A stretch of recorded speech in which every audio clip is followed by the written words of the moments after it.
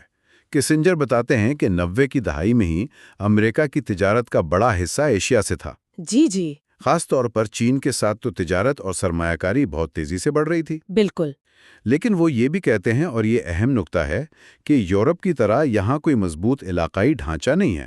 ہاں، جو معاشی بحرانوں کو سنبھال سکے۔ بالکل، جیسا 1997 کے مالیاتی بحران میں ہم نے دیکھا۔ جی ہاں، وہ بحران یاد ہے۔ اسی لیے کسنجر کے مطابق ایشیا میں امریکہ کا بنیادی مقصد ایک ہی ہونا چاہیے۔ کیا؟ کہ کسی ایک طاقت کو، خاص طور پر چین کو، پورے خطے پر غالب آنے سے روکے۔ اچھا، یعنی بیلنس آف پاور۔ جی، یہ ایک کلاسک بیلنس آف پاور کی پالیسی ہے، جیسے برطانیہ کی یورپ میں صدیوں تک رہی۔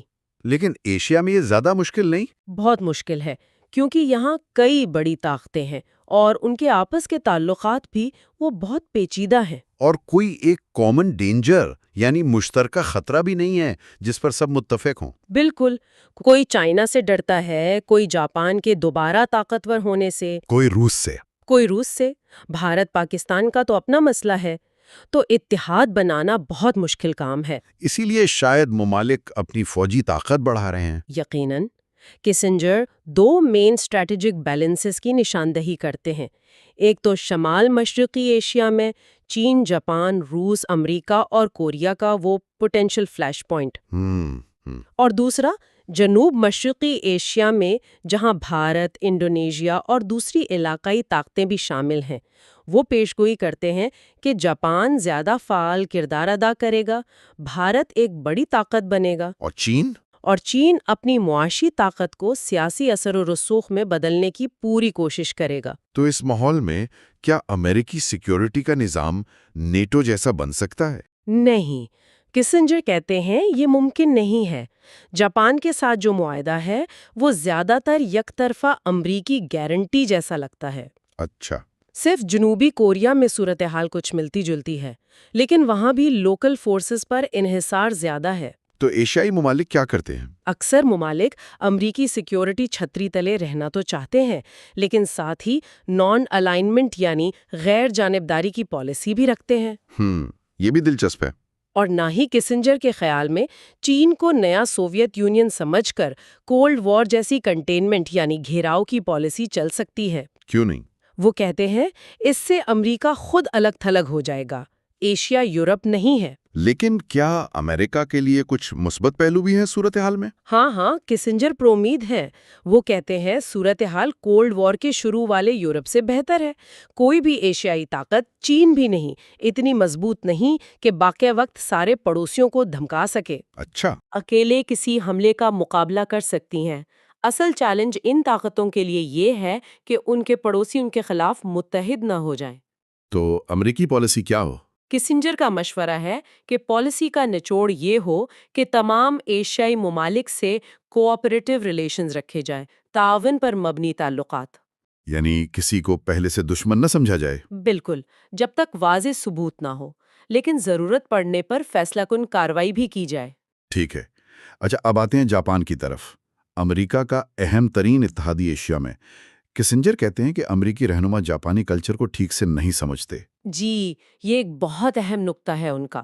وہ کہتے ہیں امریکی پالیسی ساز جاپانی جمہوریت کو امریکی جمہوریت جیسا سمجھ بیٹھتے ہیں۔ اچھا۔ ہاں، ان کی معیشت پر لیکچر دیتے ہیں، سیکیورٹی معاملات میں واشنگٹن کے فیصلے ٹوکیو پر تھوپتے ہیں۔ اور جاپان؟ جاپان اکثر خاموش رہتا ہے کیونکہ اس سے اس کے اپنے مقاصد بھی پورے ہوتے ہیں، جیسے زیادہ اسرٹیو یعنی بااثر کردار حاصل کرنا۔ اور جاپان میں فیصلے کیسے ہوتے ہیں؟ یہ مختلف ہے۔ بہت مختلف۔ کسنجر بتاتے ہیں کہ جاپانی معاشرے میں کنسنسس یعنی اتفاق رائے سے فیصلے ہوتے ہیں۔ اتفاق رائے سے؟ جی، تاکہ کوئی ایک فرد یا گروہ ہارتا ہوا محسوس نہ کرے۔ وزیر اعظم بھی ایک پیچیدہ اندرونی نظام سے آتا ہے اور وہ قومی اتفاق رائے کا محافظ ہوتا ہے، کریٹر نہیں۔ تو جب امریکی صدر فوری فیصلہ چاہتا ہے؟ تو جاپانی وزیر اعظم کے لیے مشکل ہوتا ہے۔ اسے پہلے اندرون ملک سب کو قائل کرنا ہوتا ہے، اتفاق رائے بنانا ہوتا ہے۔ یہی ثقافتی فرق معاشی معاملات میں بھی نظر آتا ہے۔ تو کسنجر کے مطابق جاپان امریکہ تعلقات اب بدل رہے ہیں۔ بالکل، کولڈ وار ختم ہونے کے بعد اور چین اور کوریا کے ابھرنے کے ساتھ جاپان اب ہمیشہ امریکی نقطۂ نظر پر انحصار نہیں کرے گا۔ وہ زیادہ فریڈم آف ایکشن چاہے گا، عمل کی آزادی۔ تو اس تبدیلی کو مینج کیسے کیا جائے؟ کسنجر تجویز کرتے ہیں کہ امریکہ کو ایشیا میں فوجی طور پر موجود رہنا چاہیے اور جاپان کے ساتھ ایک نیا، زیادہ متوازن سیاسی اور اسٹریٹجک ڈائیلاگ شروع کرنا چاہیے۔ یعنی مل کر پالیسیاں بنانی چاہیے۔ جی، اگر پالیسیاں مل کر بنے تو جاپان کا فوجی کردار محدود رہے گا اور ایک اسٹریٹجک کانٹیکسٹ میں رہے گا۔ چین اور جاپان کے تعلقات کا کیا کردار ہے اس میں؟ وہ بھی بہت اہم ہے۔ دونوں میں ایک دوسرے کے لیے ایمبیولنس ہے، ملے جلے جذبات۔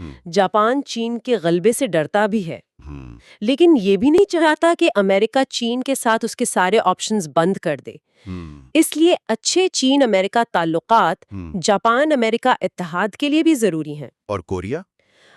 کوریا کا مسئلہ جاپان کے لیے بہت سینسٹیو ہے۔ وہ شمالی کوریا کے ایٹمی پروگرام سے سخت فکر مند ہے اور یہ چیز اسے اپنی فوجی تیاریاں بڑھانے پر مجبور کرتی ہے۔ کوریا کی بات نکلی ہے تو اب اس فلیش پوائنٹ پر بات کرتے ہیں، ممکنہ بحران کا مرکز۔ کوریا واقعی پچھلے 100 سال سے ایشیائی بحرانوں کا مرکز رہا ہے۔ آج بھی وہ 38 پیرالل جو شمال اور جنوب کو تقسیم کرتی ہیں، وہ دنیا کی سب سے خطرناک سرحدوں میں سے ایک ہے۔ جنوبی کوریا تو ایک کامیاب جمہوریت اور صنعتی ملک بن چکا ہے۔ اور شمالی کوریا؟ شمالی کوریا ایک آپ کہہ لیں اسٹالنسٹ ریاست کا کیریکیچر ہے۔ معیشت تباہال ہے، لیکن فوجی طاقت، خاص طور پر ایٹمی ہتھیار اور میزائل، وہ بہت زیادہ ہیں۔ تو ان کا مقصد کیا ہے؟ کسنجر کیا کہتے ہیں؟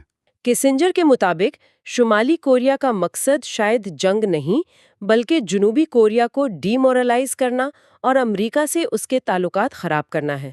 تو وہ جو 1994 کا ایگریڈ فریم ورک تھا، جس میں شمالی کوریا نے ایٹمی پروگرام روکا تھا، وہ ناکام رہا؟ کسنجر کا خیال ہے کہ اس کا شاید الٹا اثر ہوا۔ اس نے دوسرے روگ سٹیٹس کو حوصلہ دیا۔ اچھا؟ جی، بعد میں جنوبی کوریا کی سنشائن پالیسی نے کچھ توازن بحال کرنے کی کوشش کی، لیکن 2000 میں پیونگ یانگ سمٹ کے بعد دنیا شمالی کوریا سے براہ راست بات چیت کرنے دوڑ پڑی۔ اس سے کیا خطرہ پیدا ہوا؟ خطرہ یہ پیدا ہوا کہ سیول یعنی جنوبی کوریا پھر سے الگ تھلگ ہو جائے۔ اس لیے کسنجر زور دیتے ہیں کہ امریکہ اور جنوبی کوریا میں قریبی کوارڈینیشن یعنی ہمہ آہنگی بہت ضروری ہے۔ اور بنیادی اصول کیا ہو؟ اصول یہ ہو کہ پیونگ یانگ کا راستہ سیول سے ہو کر گزرے، واشنگٹن سے نہیں، ورنہ سیول کی اہمیت کم ہو جائے گی۔ اور کوریا کے اتحاد یعنی یونیفیکیشن کے بارے میں کسنجر کیا کہتے ہیں؟ وہ کہتے ہیں اتحاد تو بالآخر ہو کر رہے گا، ناگزیر ہے، لیکن یہ جنوبی کوریا کے لیے ایک نائٹ میئر یعنی ڈراؤنا خواب ہو سکتا ہے۔ جرمنی سے بھی بڑا چیلنج؟ ہاں، جرمنی کے اتحاد سے کہیں بڑا چیلنج۔ اس صورت میں امریکہ، چین، جاپان اور روس کو مل کر متحدہ کوریا کے بین الاقوامی سٹیٹس پر بات کرنی ہوگی۔ اور سب سے بڑا سوال؟ امریکی فوجوں کے مستقبل کا۔ اگر امریکی فوجیں نکل جاتی ہیں تو پورے ایشیا کی سیکیورٹی صورتحال بدل جائے گی، قوم پرستی بڑھ سکتی ہے، امریکہ کو اس کے لیے تیار رہنا چاہیے۔ اب آتے ہیں ایشیا کے سب سے بڑے کھلاڑی چین کی طرف۔ کسنجر امریکی انتظامیہ کے سامنے دو رویوں کی بات کرتے ہیں، ایک انگیجمنٹ یعنی روابط بڑھانا، جی، اور دوسرا کنٹینمنٹ یعنی گھیراؤ، کولڈ وار کی طرح۔ تو کسنجر کیا کہتے ہیں؟ کون سا رویہ ٹھیک ہے؟ وہ سوال کرتے ہیں کہ کیا ان میں سے کوئی بھی رویہ آج کے چین کے لیے مناسب ہے؟ وہ دلیل دیتے ہیں کہ چین کو دشمن سمجھ کر کنٹینمنٹ کی پالیسی اپنانے سے امریکہ خود تنہا ہو جائے گا۔ کیوں؟ کیونکہ ایشیا کولڈ وار کا یورپ نہیں ہے۔ امریکی مفاد یہ ہے کہ کسی ایک طاقت کو غالب آنے سے روکا جائے، ٹھیک؟ جی، لیکن اس کا مطلب یہ نہیں کہ پہلے سے ہی چین کو دشمن مان لیا جائے۔ بہتر ہے کہ سب سے کوآپریٹو ریلیشنز رکھے جائیں۔ تعاون والے تعلقات۔ ہاں، تاکہ ضرورت پڑنے پر مل کر کام کیا جا سکے۔ لیکن چین کو یہ پیغام بھی دینا چاہیے کہ امریکہ ایک تعمیری تعلق چاہتا ہے۔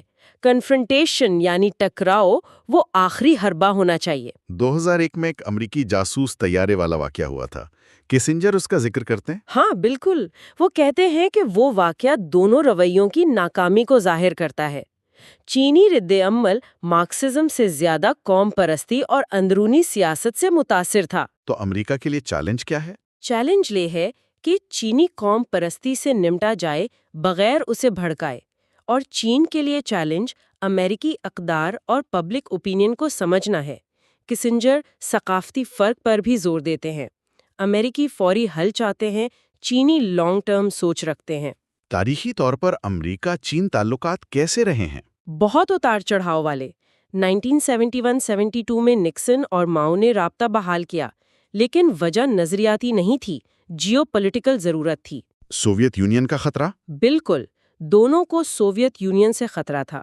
1989 تک یہ تعاون چلا، مشترکہ مقصد سوویت ہیجمنی یعنی تسلط کی مخالفت تھا۔ پھر یہ تعاون کیوں ٹوٹا؟ کیا وجوہات تھیں؟ دو بڑے واقعات، ایک تو کمیونزم کا خاتمہ جس سے وہ مشترکہ خوف ختم ہو گیا، اور دوسرا تیانمن اسکوائر کا واقعہ۔ تیانمن اسکوائر؟ جی، جس سے امریکہ میں چین کے لیے عوامی حمایت بالکل ختم ہو گئی۔ دائیں بازو چین کو نیا دشمن سمجھنے لگا، بائیں بازو انسانی حقوق پر واپس چلا گیا۔ کسنجر تیانمن کے پیچیدہ پس منظر کی طرف بھی اشارہ کرتے ہیں۔ کیا مطلب؟ مطلب یہ صرف جمہوریت کی تحریک نہیں تھی، بلکہ معاشی اصلاحات سے جو ناانصافیاں پیدا ہوئی تھیں ان کے خلاف تھیں۔ ڈنگ شیاؤپنگ جنہوں نے چین کو ماڈرنائز کیا، وہ افراتفری سے لڑ رہے تھے، جمہوریت سے نہیں۔ تو چین کے حوالے سے کسنجر کی بنیادی اسٹریٹجک سوچ کیا ہے؟ کیا امریکہ چین کے عروج کو روکے؟ بنیادی سوال یہی ہے، یا پھر ایک ایسا ایشیائی نظام بنانے کی کوشش کریں جو کسی بھی طاقت کے غلبے کو روک سکے؟ کسنجر کولڈ وار والے کنٹینمنٹ ماڈل کو ریجیکٹ کرتے ہیں۔ وہ کیوں؟ وہ کہتے ہیں چین کا نظریہ سوویت یونین کی طرح عالمگیر نہیں ہے۔ چین قوم پرستی کی وجہ سے ٹکرا سکتا ہے، جیسے تائیوان پر، لیکن عالمی غلبے کے لیے نہیں۔ اس کی خارجہ پالیسی صبر آزما ہے، لانگ ٹرم ہے۔ تو چین کا اصل چیلنج کیا ہے؟ اس کا اصل چیلنج اپنے خلاف اتحاد بننے سے روکنا ہے۔ امریکہ کو اشتعال دلانا اس کے اپنے مفاد میں نہیں۔ یعنی چین امریکہ کو ایک ممکنہ آپشن سمجھتا ہے، فطری دشمن نہیں۔ کسنجر یہی دلیل دیتے ہیں۔ چینی حکمت عملی تاریخی طور پر دور کے وحشیوں کو قریبی وحشیوں کے خلاف استعمال کرنے کی رہی ہے، تو امریکہ ایک جیو پولیٹیکل آپشن ہے۔ دلچسپ نکتہ ہے۔ چین کی فوجی طاقت بھی ابھی محدود ہے، اسے کئی مشکل پڑوسیوں کا سامنا ہے۔ اگر امریکہ کانفرنٹیشن کی پالیسی اپناتا ہے تو اس کا مقصد کیا ہوگا؟ کیا امریکہ اکیلے چین کو روک سکتا ہے؟ خطرہ ہے کہ قوم پرستی بھڑک اٹھے۔ بالکل۔ کسنجر کہتے ہیں کہ اگر کولڈ وار ناگزیر بھی ہو تو بہتر ہے کہ اس کا الزام بیجنگ پر آئے۔ امریکہ کو ہر ابھرتی طاقت کو روکنے کی کوشش نہیں کرنی چاہیے۔ تو پالیسی کیا ہونی چاہیے؟ نعروں سے ہٹ کر عملی پالیسی، کوآپریٹو ریلیشنز، تعاون پر مبنی تعلقات دونوں کے مفاد میں ہیں۔ سنجیدگی جانچنے کے لیے مشترکہ مسائل موجود ہیں، جیسے کوریا کا مستقبل، ہتھیاروں کا پھیلاؤ۔ اور مستقل ڈائیلاگ۔ جی، مستقل بات چیت بہت ضروری ہے۔ اور پھر وہ وائلڈ کارڈ، تائیوان۔ ایک بہت ہی حساس مسئلہ، دونوں طرف گہری علامتی اہمیت ہے۔ بیجنگ کے لیے یہ قومی اتحاد کا مقدس فریضہ ہے۔ اور امریکہ میں جمہوری خود مختاری کے لیے ہمدردی ہے۔ 1972 کے شانگھائی کمیونیکے نے اس مسئلے کو ٹالا تھا۔ امریکہ نے ایکنالج کیا کہ دونوں طرف کے چینی ایک چین کو مانتے ہیں، لیکن اس کی وضاحت نہیں کی۔ ہر امریکی صدر نے ون چائنا پالیسی کی تصدیق کی ہے اور پرامن حل پر زور دیا ہے۔ تو مسئلہ کہاں پیدا ہوا پھر؟ چین اس بات پر راضی تھا کہ حتمی حل ملتوی کر دیا جائے، بشرطے کہ تائیوان باقاعدہ آزادی کا اعلان نہ کرے۔ یہ خاموش مفاہمت 1995 میں تائیوان کے صدر کو امریکی ویزا دینے سے ٹوٹنا شروع ہوئی۔ کسنجر کہتے ہیں کہ یہ ان مسائل میں سے ہے جن کا فوری حل ممکن نہیں۔ جلد بازی خطرناک ہو سکتی ہے، سب فریقوں کو تحمل کی ضرورت ہے۔ یعنی اگر امریکہ ون چائنا اصول سے ہٹتا ہے تو تصادم یقینی ہے۔ اگر چین فوجی کارروائی کرتا ہے تو امریکی مزاحمت یقینی ہے۔ اگر تائیوان تحمل چھوڑتا ہے تو نتائج غیر متوقع ہیں۔ تو کسنجر کا مشورہ کیا ہے اس پر؟ امریکہ ون چائنا اصول پر قائم رہے۔ بیجنگ کی طرف سے اگر کوئی لچک دکھائی جائے تو اسے سراہا جائے۔ چین بھی امریکی پرامن حل کی سنجیدگی کو سمجھے۔ اور تائیوان کے رہنماؤں کو بھی اشتعال انگیزی سے گریز کرنا چاہیے۔ موجودہ فریم ورک اگرچہ مبہم ہے، کسنجر کے خیال میں تائیوان کے مفاد میں ہے۔ ٹھیک ہے، اب بھارت کی طرف آتے ہیں۔ کسنجر کہتے ہیں کہ کولڈ وار میں بھارت امریکی پالیسی میں ایک بائی اسٹینڈر تھا، ایک تماشائی۔ جی، اور اس کی وجہ بھارت کی اپنی تاریخ اور ثقافت ہے۔ بھارت نے صدیوں تک ریاست کے بغیر اپنی شناخت برقرار رکھی۔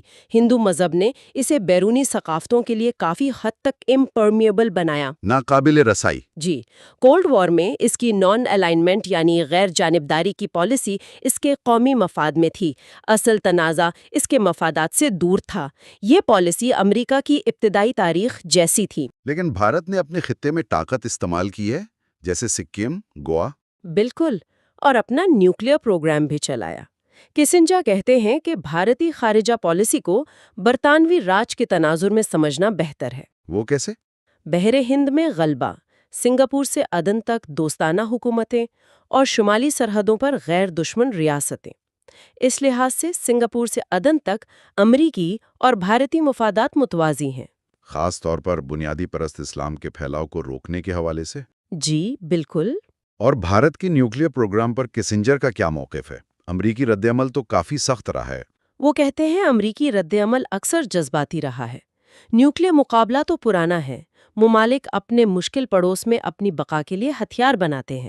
تو امریکی پالیسی کیا ہونی چاہیے؟ کسنجر کا مشورہ ہے کہ پالیسی دباؤ سے ہٹ کر جوہری تحمل اور کشیدگی کم کرنے میں شراکت داری کی طرف جائے۔ جوہری پھیلاؤ کو روکنا اہم ہے، لیکن جب ہتھیار بن جائیں تو پالیسی میں فرق کرنا چاہیے۔ یعنی بھارت اور پاکستان سے کیا توقع کی جائے؟ کہ وہ عدم پھیلاؤ کا عہد کریں اور کشیدگی کم کریں۔ دوسرے مشترکہ مفادات کو اس ایک ایشو پر قربان نہیں کرنا چاہیے۔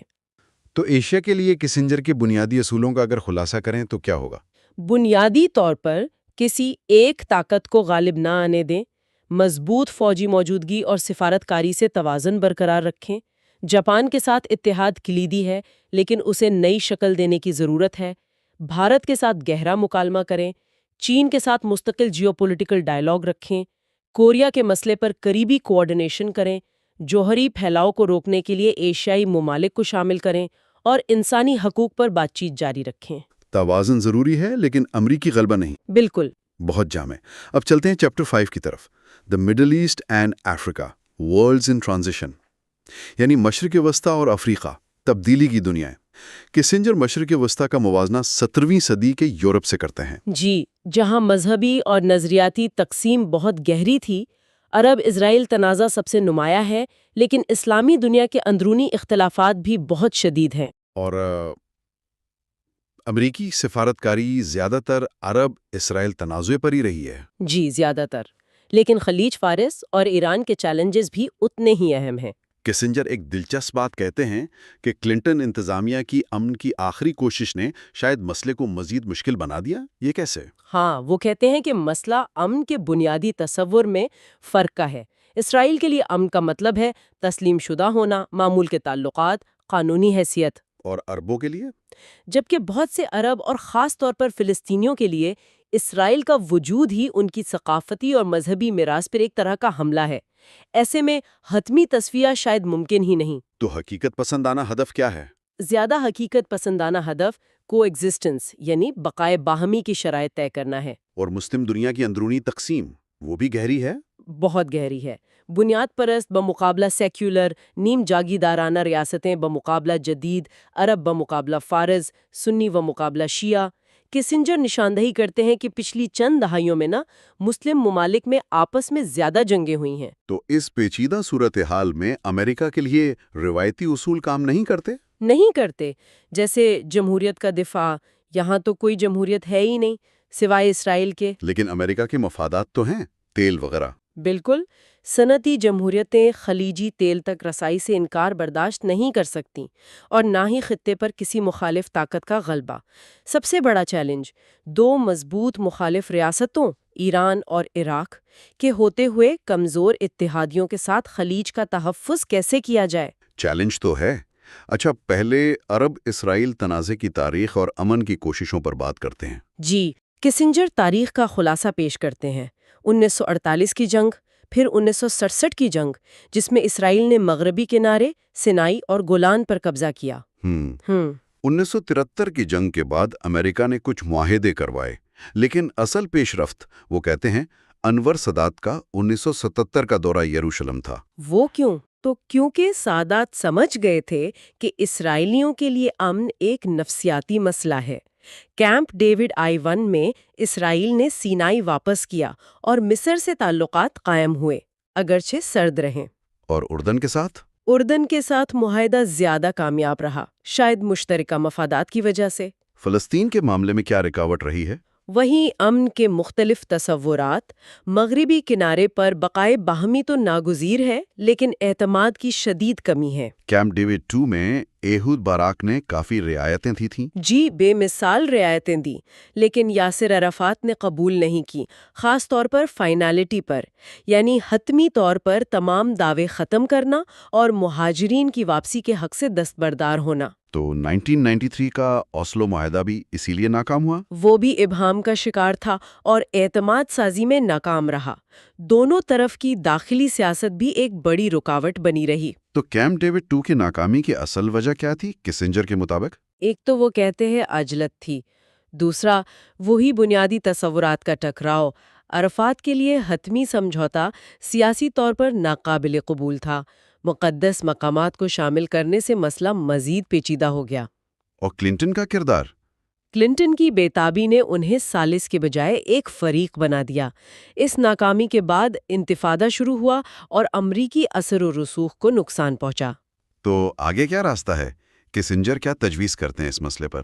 ان کے خیال میں فریقین ابھی حتمی تصفیے کے لیے تیار نہیں، اس لیے عبوری معاہدوں پر توجہ دینی چاہیے، جن کا مقصد بقائے باہمی ہو۔ جی، کو ایگزسٹنس۔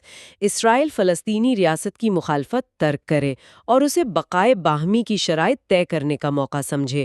یہ معاہدے غیر معینہ مدت کے ہوں، جیسے سینائی 2 والا تھا۔ اور مذاکرات کا فوکس کیا ہو؟ علاقے پر مرکوز ہوں، مہاجرین، مقدس مقامات جیسے حساس مسائل بعد کے لیے چھوڑے جائیں، سرحدیں ایسی ہوں جو فلسطینیوں کو وقار اور معاشی موقع دیں اور اسرائیلی مداخلت کم ہو، آبادکاری پالیسی پر نظر ثانی ہو۔ دوسرے ممالک کا کردار؟ محدود اور محتاط ہو۔ امریکہ اسرائیل تعلق کلیدی ہے۔ ٹھیک ہے، اب خلیج کی طرف آتے ہیں۔ یہاں صورتحال اور بھی پیچیدہ ہے۔ جی، کیونکہ یہاں جمہوریت نہیں، لیکن امریکی قومی مفاد جیسے تیل اور بنیاد پرستی کو روکنا بہت اہم ہے۔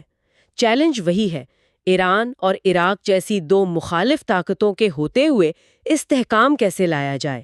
کسنجر کے مطابق صدام کے ہوتے عراق سے مفاہمت ممکن نہیں تھی؟ نہیں، وہ کہتے ہیں یہ امریکی شکست ہوتی اور ایران سے مفاہمت میں تہران کی داخلی سیاست رکاوٹ تھی، اس لیے واچفل ویٹنگ یعنی محتاط انتظار اور چیلنجز کا مضبوطی سے جواب دینے کی ضرورت تھی۔ اور اتحادیوں سے تعلقات؟ جی، ترکی، سعودی عرب، خلیجی ریاستوں جیسے اتحادیوں سے تعلقات مضبوط کرنے چاہیے۔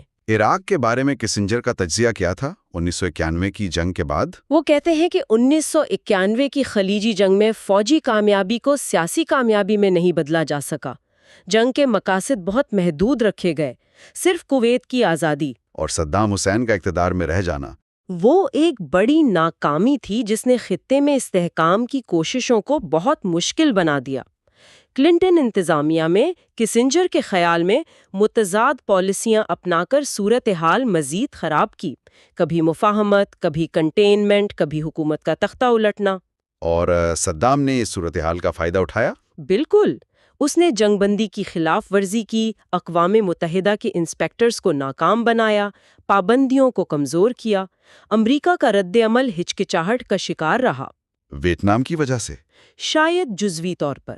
بالآخر امریکہ کو ڈوئل کنٹینمنٹ کی مشکل پالیسی اپنانی پڑی، یعنی ایران اور عراق دونوں کو بے وقت قابو میں رکھنا۔ صدام کی حکمت عملی کامیاب رہی اور امریکہ تنہائی کا شکار ہو رہا تھا۔ تو کسنجر کے مطابق صدام کے جانے کے بعد ہی کوئی لچکدار پالیسی ممکن تھی۔ جی بالکل۔ اور ایران کے بارے میں؟ کسنجر کہتے ہیں کہ امریکہ کے ایران سے جھگڑے کی کوئی بنیادی وجہ نہیں۔ یہ تو حیران کن ہے۔ ہاں، وہ کہتے ہیں کہ جغرافیہ اور اسٹریٹجک مفادات کے لحاظ سے کوئی وجہ نہیں، مسئلہ ایرانی حکومت کا رویہ اور اقدامات رہے ہیں۔ جیسے 1979 کا یرغمالی بحران؟ جی، دہشت گردی کی حمایت، جلا وطنوں کا قتل، سلمان رشدی پر فتویٰ، امن عمل میں رکاوٹ، میزائل اور ایٹمی پروگرام۔ کسنجر سوال کرتے ہیں کہ کیا یہ حکومت کی فطرت ہے یا تعلقات ممکن ہیں؟ یورپی اتحادیوں کے ساتھ بھی اختلاف رہا اس پر۔ جی، کرٹیکل ڈائیلاگ یعنی تنقیدی بات چیت بھی ناکام رہی ہے۔ کسنجر کے مطابق بہتری کے لیے تہران کو واضح اقدام کرنے ہوں گے۔ کیا اقدام؟ انقلاب کی برآمد بند کرنا، دہشت گردی روکنا، امن عمل میں مداخلت ختم کرنا اور ہتھیاروں کے پروگرام پر پیش رفت دکھانا۔ اگر تہران تیار ہو تو باہمی اقدامات کا ایک سلسلہ شروع کیا جا سکتا ہے۔ آخر میں افریقہ کا رخ کرتے ہیں۔ کسنجر کہتے ہیں کہ افریقہ امریکی ضمیر کو جھنجھوڑتا ہے۔ جی، غلامی کی تاریخ کی وجہ سے اور آج کے مسائل بھی گلوبل چیلنج ہیں۔ غربت، بیماری، خاص طور پر ایڈز، نسل کشی کی جنگیں، بدعنوانی، دہشت گردی کے اڈے، روایتی امریکی سلامتی کے مفادات یہاں کم ہیں، کوئی ایک طاقت غالب نہیں آ سکتی۔ تو کسنجر کے خیال میں یہ ایک موقع ہے؟ جی، ایک موقع ہے کہ عالمی برادری کا مطلب افریقہ میں عملی طور پر دکھایا جائے۔ امریکہ پر ذمہ داری ہے کہ وہ کثیر الجہاتی کوششوں کی قیادت کرے۔ فوری کام تکالیف کم کرنا اور وبائیں روکنا ہے۔ اور طویل مدتی کام؟ سیاسی استحکام اور عالمگیریت میں شمولیت ہے۔ افریقہ کا ماحول یورپ یا ایشیا سے کیسے مختلف ہے؟ کسنجر کہتے ہیں افریقہ منفرد ہے۔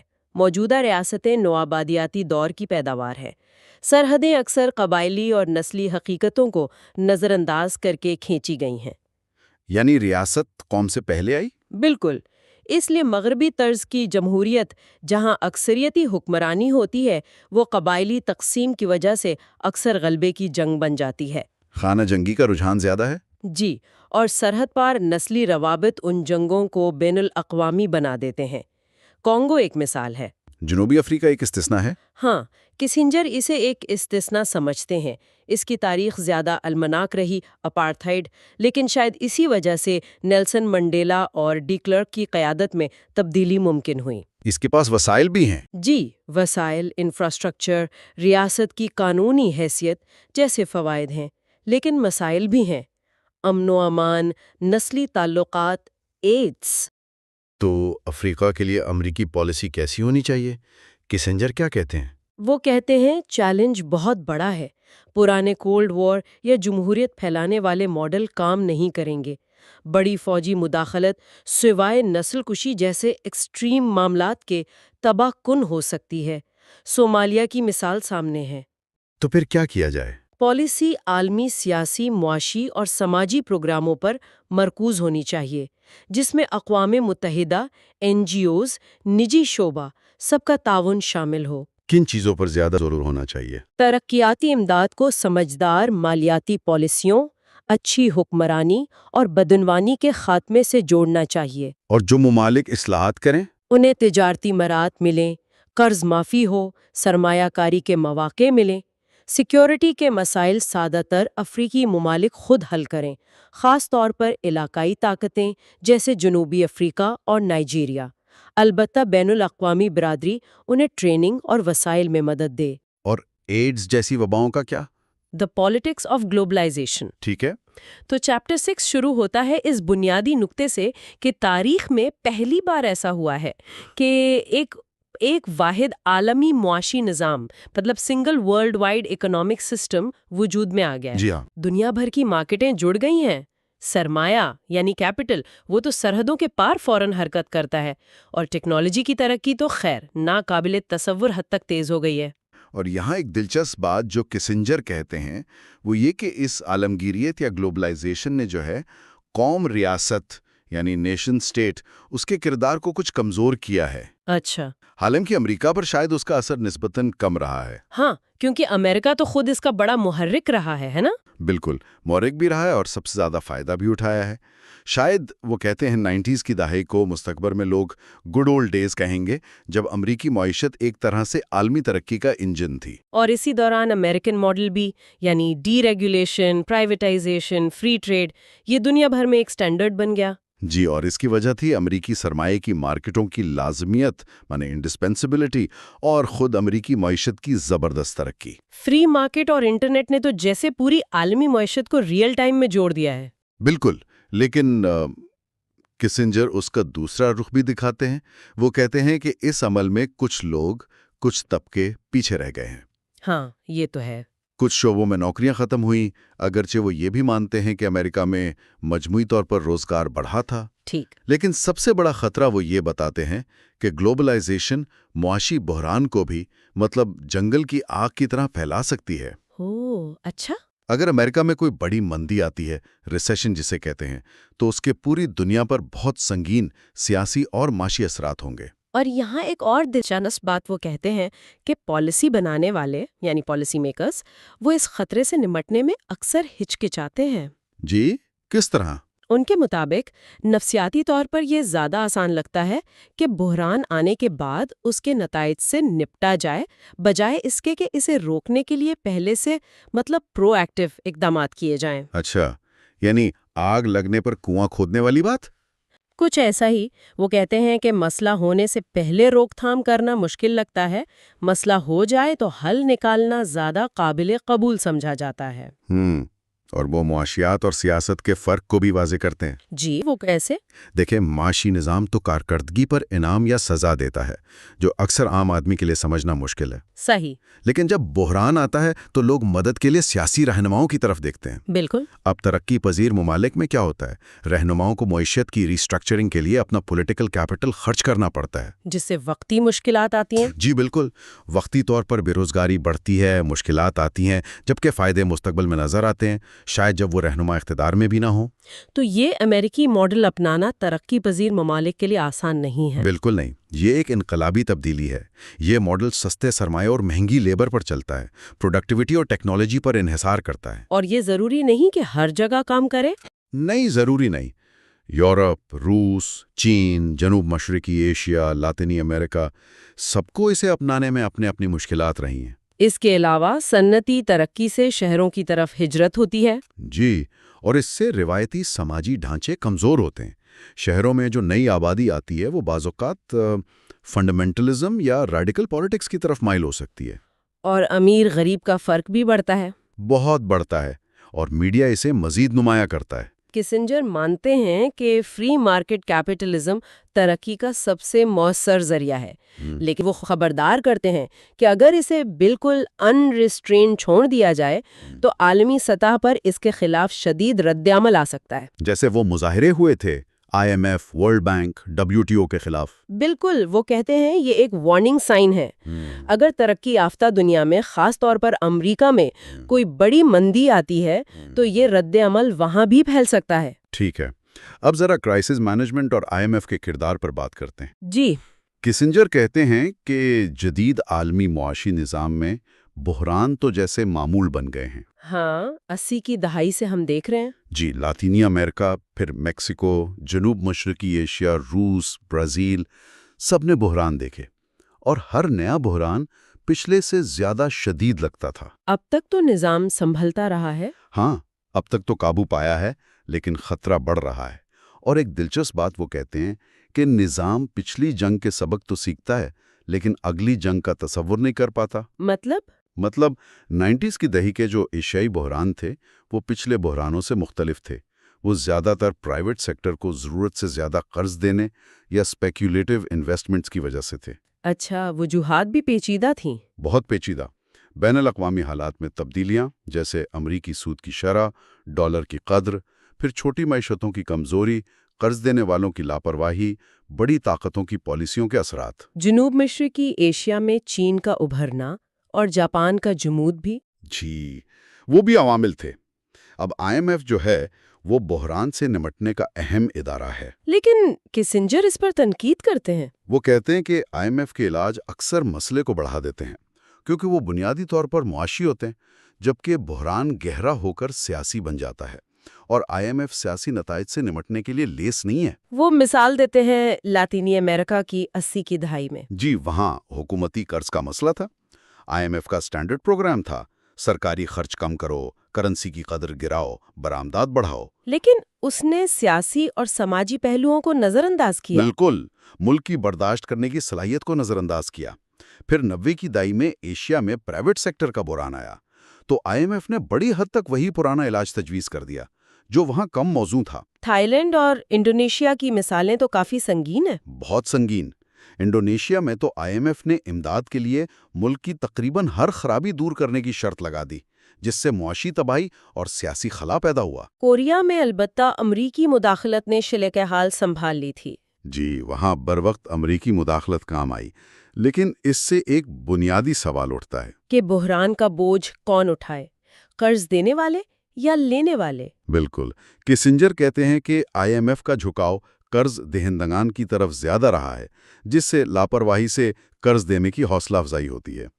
وہ رابرٹ رابن کے اس قول سے اتفاق کرتے ہیں کہ قرض دہندگان کو بھی اپنے فیصلوں کے نتائج بھگتنا چاہیے۔ اور ان بحرانوں کی سماجی قیمت بہت زیادہ رہی ہے۔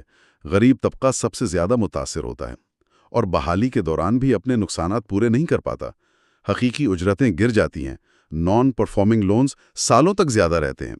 یہ بحران انسانی المیے ہیں، معاشی بوجھ ہیں، اور سیاسی بحرانوں کی بنیاد ہے۔ تو گلوبلائزیشن کے ساتھ پولیٹیکل ایولیوشن کا چیلنج بھی ہے۔ جی، یہ خیال کہ معاشی ترقی اور IT خود بخود خوشحالی اور استحکام لے آئیں گے، کسنجر کے نزدیک ایک وہم ہے۔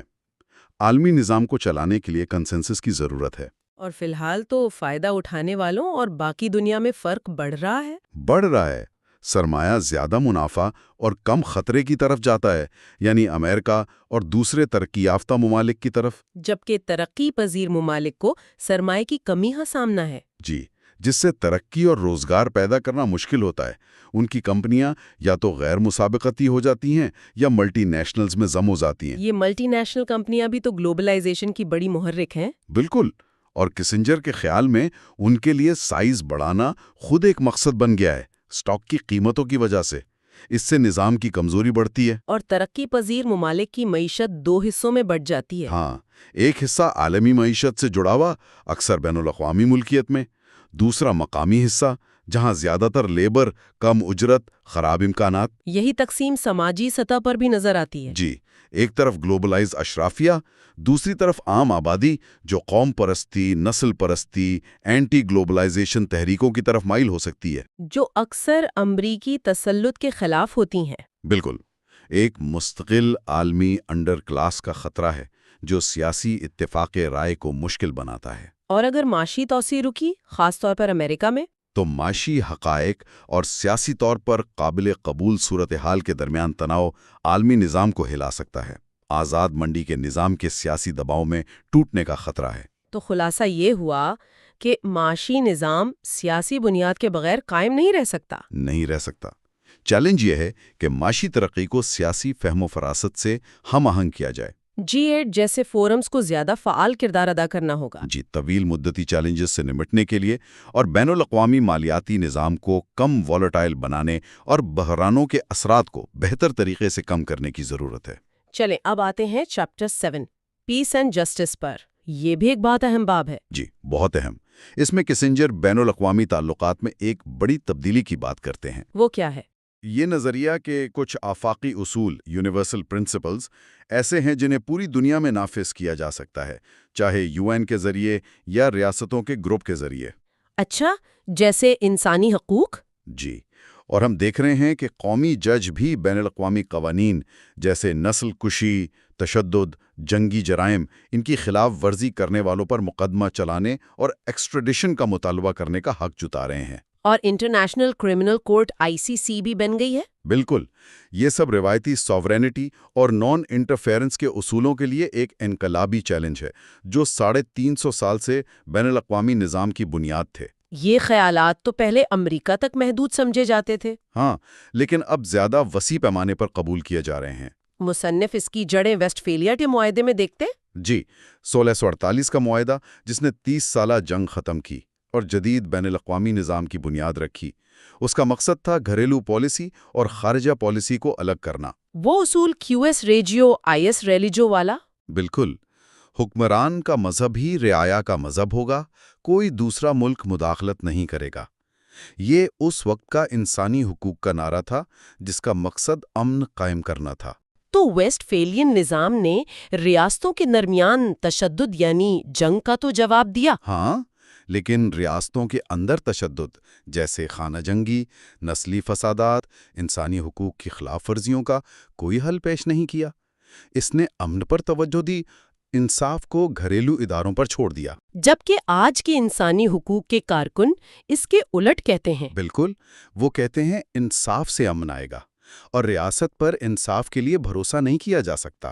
اس لیے ایک سپرا نیشنل اتھارٹی کی ضرورت ہے جو طاقت بھی استعمال کر سکے۔ اب ذرا امریکن ٹریڈیشن کو دیکھتے ہیں۔ امریکہ خود بھی تو ہمیشہ نان انٹرفیئرنس پر عمل پیرا نہیں رہا۔ بانیہ نے امریکہ یورپی توازن کو سمجھتے تھے، لیکن ان کا جواز مختلف تھا۔ وہ کہتے تھے امریکہ اعلیٰ اصولوں پر قائم ہے۔ پرانی دنیا کے بادشاہوں کی خود غرضی کے برعکس امریکہ ایک یونیورسل کاز تھا۔ جان کوئنسی ایڈمز کی وہ بات یاد آتی ہے؟ جی، کہ امریکہ آزادی کے لیے دعا کرے گا لیکن کناور ڈھونڈنے کے لیے باہر نہیں جائے گا، وہ صرف اپنی آزادی کا محافظ ہوگا۔ پھر مونرو ڈاکٹرن آیا، جس نے کہا یورپ امریکی معاملات میں مداخلت نہ کرے۔ اس نے امریکہ کو یورپی توازن سے آزاد کیا اور اپنے مشنری کردار کو فروغ دینے کا موقع دیا۔ 19ویں صدی میں امریکہ نے 2 متضاد خیالات پالے۔ جی، پہلا کہ امریکی اقدار آفاقی ہیں اور دوسرا کہ ان کا پھیلاؤ تبھی ہوگا جب امریکہ دنیا سے زیادہ الجھے بغیر خود کو بہتر بنائے۔ مینیفیسٹ ڈیسٹنی اسی کی عکاسی تھی۔ پھر تھیوڈور روزویلٹ آئے جنہوں نے بیلنس آف پاور کی بات کی۔ جی، اور اس میں فعال امریکی کردار کی وکالت کی۔ وہ امریکہ کو ایک عظیم طاقت، عالمی توازن کا محافظ سمجھتے تھے۔ انہوں نے بین الاقوامی قانون پر زیادہ بھروسہ نہیں کیا، طاقت کی حمایت کی۔ جبکہ وڈرو ولسن بالکل مختلف تھے۔ بالکل مختلف۔ وہ پہلی جنگ عظیم میں طاقت کے توازن کو ختم کرنے اور کمیونٹی آف پاور بنانے کے مقصد سے شامل ہوئے، دنیا کو جمہوریت کے لیے محفوظ بنانا۔ انہوں نے قومی مفاد کو قومی خود غرضی کہہ کر مسترد کیا۔ ولسن نے امریکی خارجہ پالیسی کی 3 بنیادیں رکھیں جو آج بھی اہم ہیں۔ جی، ہم آہنگی فطری ہے، طاقت سے تبدیلی ناقابل قبول ہے، قانون اور خود ارادیت کی بنیاد پر، اور جمہوری ریاستیں جنگ نہیں کرتیں۔ ان کے مخالفین آئسولیشنسٹس یا جیکسونینز۔ وہ اقدار کی آفاقیت پر شک نہیں کرتے تھے، لیکن ان کے اطلاق کے طریقے سے اختلاف رکھتے تھے۔ وہ گھریلو اداروں کو بہتر بنانے پر زور دیتے تھے۔ سرد جنگ میں ولسونین اور جیکسونین میں اتحاد رہا۔ جی، لیکن سرد جنگ کے بعد جیکسونین پیچھے ہٹ گئے۔ سرد جنگ کے دوران تو امریکی صدور نے امریکی کردار کو اخلاقی مقاصد کے تحت ہی پیش کیا۔ بالکل۔ ویتنام جنگ بھی اسی مشنری جذبے کا نتیجہ تھی، جہاں حکومت بدلنے اور جمہوریت لانے کی کوشش ایک ساتھ کی گئی۔ ویتنام کی ناکامی نے قومی اتفاق رائے توڑ دیا۔ جی، ولسونین نے کوشش چھوڑی، جیکسونین محدود جنگ کو تیار نہ تھے۔ نکسن نے قومی مفاد پر توجہ دے کر ہیملٹونین جڑوں کی طرف لوٹنے کی کوشش کی۔ لیکن واٹر گیٹ اور ویتنام سے نکلنے کے بعد امریکی اقدار کی برتری کا تصور پھر غالب آ گیا۔ ہاں، اور 1974 میں وہ تبدیلی آئی جب کانگریس نے سوویت یونین سے یہودی ہجرت کے لیے قانون سازی کی۔ انسانی حقوق کو باقاعدہ خارجہ پالیسی کا حصہ بنایا۔ کارٹر اور ریگن نے بھی ولسونین اصولوں پر زور دیا۔ جی، ریگن نے تو تینوں دھاروں کو ملایا: ولسونین بیان بازی، جیکسونین جنگجوئی، ہیملٹونین حکمت عملی۔ پھر آیا نیو انٹرونشنزم کا دور، کلنٹن کے زمانے میں۔ جی، سر جنگ کے بعد امریکی برتری کے احساس نے اینڈ آف ہسٹری جیسے نظریات کو جنم دیا۔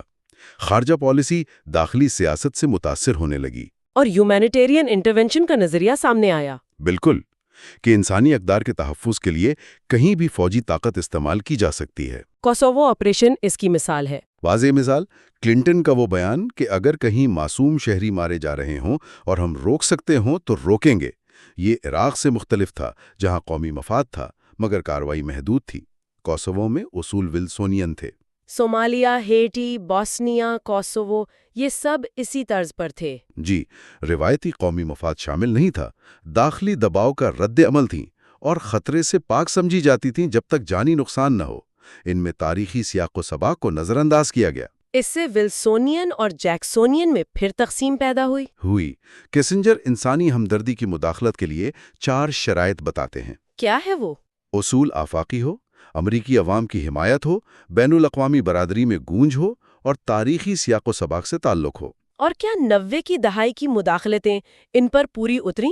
کیسنجر کے مطابق نہیں، اصول آفاقی طور پر لاگو نہیں ہوا۔ چیچنیا، افریقہ نظر انداز ہوئے۔ جانی نقصان کے خوف نے حکمت عملی محدود کر دی، جیسے کوسوو میں اونچائی سے بمباری۔ بین الاقوامی قبولیت بھی مختلف رہی۔ اور تاریخی سیاق و سباق کو نظر انداز کرنے کے نتائج سنگین نکلے۔ صومالیہ میں ناکامی، ہیٹی میں سطحی تبدیلی، بلکان میں مسائل الجھ گئے۔ بوسنیا میں ملٹی ایتنک اسٹیٹ پر اصرار نے نیٹو کو مستقل قبضے میں پھنسا دیا۔ کوسوو میں بھی متضاد قرارداد پر خاتمہ ہوا۔ جی، جو کوسوو کو یوگوسلاویہ کا حصہ مانتی تھی۔ اب نیٹو کا کردار ایک پروٹیکٹریٹ جیسا ہے، نہیں اخلاقیات نافذ کرنے والے کا نہیں۔ کوسوو کی آزادی کے مضمرات وسیع ہوں گے۔ مصنف بلکان کے لیے بین الاقوامی کانفرنس تجویز کرتے ہیں۔ جی، اب آتے ہیں یونیورسل جورسڈکشن پر۔ یہ تصور کہ کچھ جرائم اتنے سنگین ہیں کہ مجرم خود مختاری کی آڑ میں نہیں بچ سکتے۔ اس کے 2 طریقے ہیں: قومی عدالتوں کے ذریعے نفاذ اور ICC۔ یہ تصور نیا ہے؟ نسبتاً نیا، ماضی میں صرف بحری قزاقوں پر لاگو ہوتا تھا۔ نیورمبرگ انسانی حقوق کے اعلانات، ہیلسنکی ایکٹ کا مقصد یہ نہیں تھا۔ پینوشے کیس نے مثال قائم کی لیکن سوالات اٹھائیں۔ بہت سے قانونی نارمز کیا ہیں، ثبوت کے قواعد، ملزم کے تحفظات، خارجہ پالیسی پر اثرات۔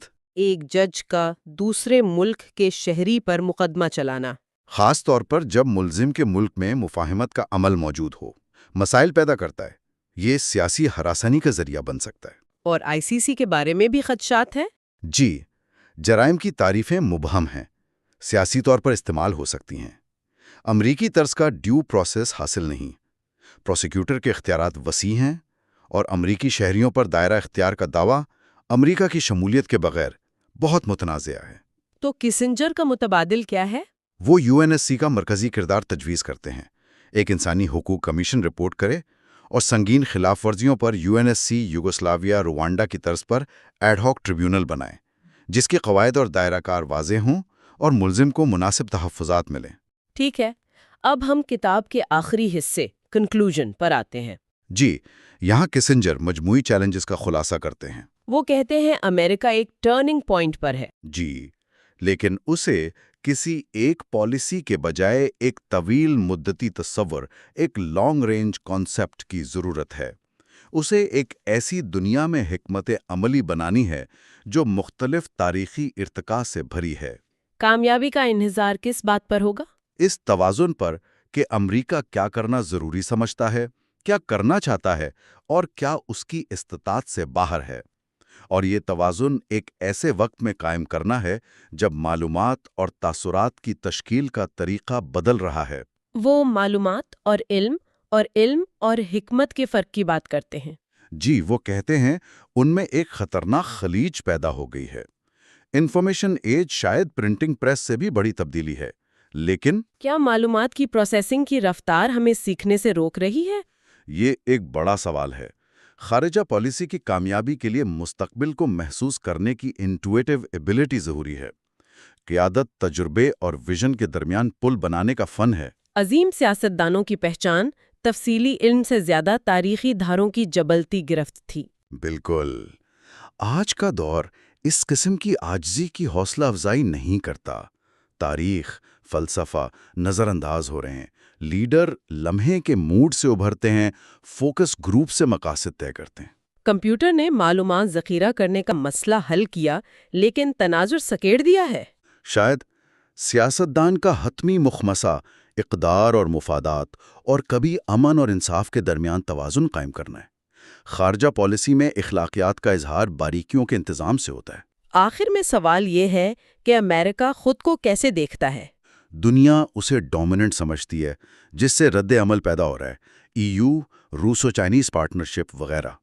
امریکی ہیجیمنی پر اصرار امریکہ کو الگ تھلگ اور کمزور کر دے گا اور اس کی اقدار کو تباہ کر دے گا۔